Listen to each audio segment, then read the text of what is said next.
আসসালামু আলাইকুম বন্ধুরা, আমি এখন রান্না করব ডাঁটা, আলু, কাঁঠালের বিচি দিয়ে রুই মাছ। তাই আমি মাছটাকে এখন ভেজে নেব। মাছটা আমি হলুদ, মরিচ, লবণ দিয়ে মেখে নিয়েছি, এখন ভেজে নেব। দিয়ে দিব সয়াবিন তেল, দিয়ে দিচ্ছি মাছ,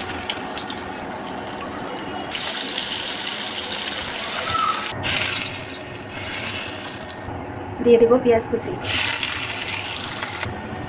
লবণ, আদা রসুন বাটা, দইনা জিরা বাটা, সরিষা বাটা, হলুদের গুঁড়া, মরিচের গুঁড়া।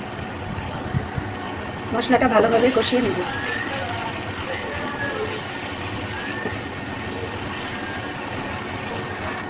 সামান্য পানি।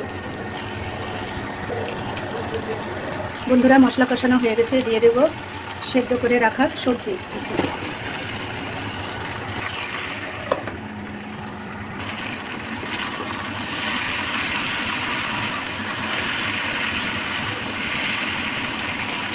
বন্ধুরা, সবজি কষানো হয়ে গেছে, দিয়ে দেবো গরম পানি।